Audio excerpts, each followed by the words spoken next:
Bismillahirrahmanirrahim. Assalamualaikum warahmatullahi wabarakatuh. Bertemu kembali dalam pelajaran PRE, Penerapan Elektronika untuk kelas 12 program keahlian Teknik Elektronika Industri.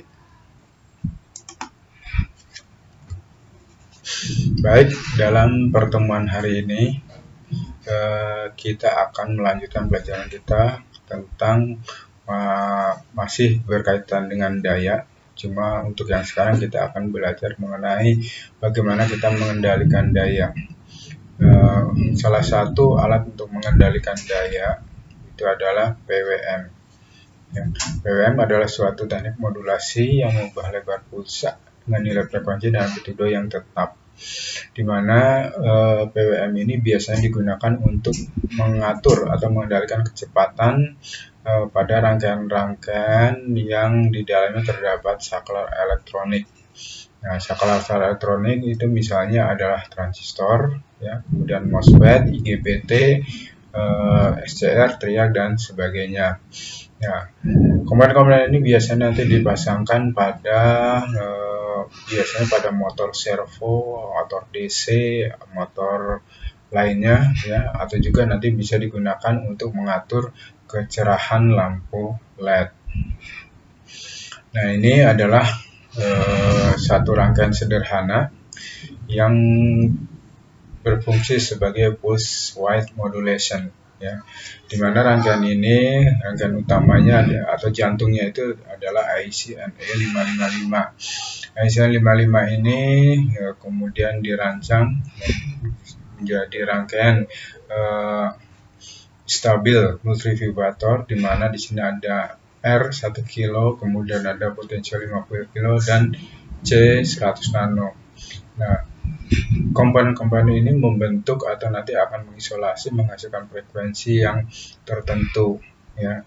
Kemudian pada bagian outputnya ini ada transistor, kemudian ada R, kemudian juga ada motor. Rangkaian ini nanti akan mengatur kecepatan dari motor ini, ya. Kita lihat lagi bagaimana cara kerjanya. Nah, PWM rangkaian yang tadi itu akan menghasilkan pulsa segi 4 seperti ini. Nah, di mana pulsa ini frekuensinya tetap, ya, frekuensinya tetap. Di sini time periodenya itu nanti akan sama semua, kemudian amplitudonya sama. Cuma mungkin nanti di sini aja untuk T on dan T off ini yang akan kita atur, ya, akan kita atur. Itu jadi lebar pulsa ini yang kita atur atau modulasi lebar pulsa itu ini maksudnya seperti itu. Nah, ini, nah, dimana nanti di sini kita atur T on dan T off-nya. Nah, kalau T on-nya nanti lebih besar dibandingkan dengan T off-nya, maka nanti itu akan memberikan daya yang besar pada beban. Misalnya pada motor, maka nanti motor akan berputar lebih kencang, ya, lebih kencang ketika T on-nya lebih besar. Sebaliknya, kalau T on-nya lebih besar, T on-nya kecil, maka nanti di sini daya yang diberikan akan kecil, maka motor akan berputar lebih lambat seperti itu, ya. Kemudian untuk PWM sendiri biasanya itu nanti dilihat kerjanya itu dilihat dari duty cycle, yaitu T on-nya. Jika T on-nya nanti lebih besar, berarti nanti persentase juga akan lebih besar kan dibandingkan dengan T off-nya. Semakin besar persentase duty cycle-nya, maka daya akan semakin besar disalurkan kepada beban.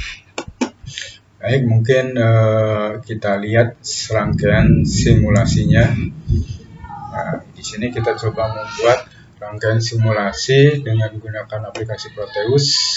Di sini kita gambar ulang rangkaian PWM-nya, ada IC55, kemudian ada R1, kemudian potential variabel R resistor, dan C ini membentuk frekuensi. Kemudian pada outputnya ada R2, ada transistor, dan ada motor. Nah, untuk pada bagian output sini kita hubungkan dengan osiloskop, ya, osiloskop virtual. Kita akan mencoba lihat bentuk gelombangnya yang menggerakkan transistor ini, ya. Baik, kita coba jalankan simulasinya. Nah, ini rangkaiannya. Ini rangkaian. Nah, ini potensinya pada posisi tengah-tengah, di mana ini bentuk pulsa outputnya atau gelombang outputnya seperti ini. Ya, motor ini berputar tidak terlalu kencang dan tidak terlalu lambat. Nah, pengaturan bentuk gelombang nanti kita menggunakan potensio ini. Baik, coba kita turunkan potensionya atau kita perkecil duty cycle-nya. Duty cycle-nya kita perkecil. Nah, kita turunkan mungkin sampai sekitar 10%.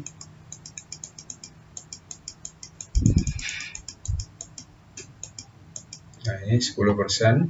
Nah, ini TO-nya kecil, TO-nya besar, maka motornya berputarnya lambat.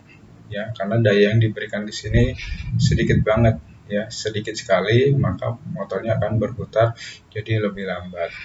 Nah, kalau sekarang kita ubah untuk TO-nya kita perbesar, maka ini potensio kita putar lagi dengan arah yang sebaliknya. Nah, di sini kita lihat. Nah, ini kita naikkan sampai 90%.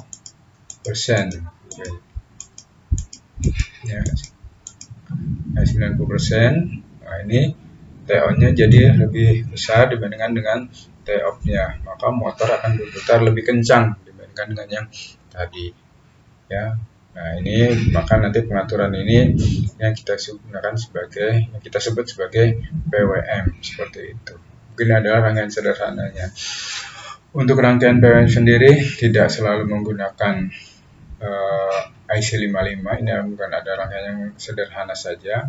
Bisa dibangun dengan menggunakan microcontroller atau dengan rangkaian komponen thyristor yang lain atau rangkaian digital yang lainnya seperti itu.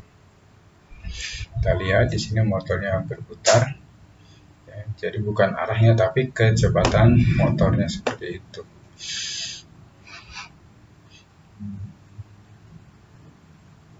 Oke, dioda di sini berfungsi untuk mengatur supaya amplitudo tetap. Nah, seperti itu. Baik, itu mungkin simulasi kita tentang rangkaian pulse width modulation. Kita kembali lagi ke seperti ini. Untuk rangkaian PWM sendiri, ini tidak hanya digunakan untuk mengatur motor DC semata saja, tetapi mungkin banyak sekali alat yang bisa digunakan atau diatur dengan menggunakan PWM ini. Yang pertama mungkin ada mesin bor DC, ini biasanya kalau di elektronika itu digunakan untuk membor PCB, nah itu mungkin kecepatan mutarnya itu bisa kita atur dengan menggunakan PWM. Atau juga nanti ada misalnya ada conveyor. Ini rangkaian berjalan yang membawa alat yang digerakkan dengan motor DC, itu juga bisa kita atur kecepatannya dengan menggunakan PWM ini.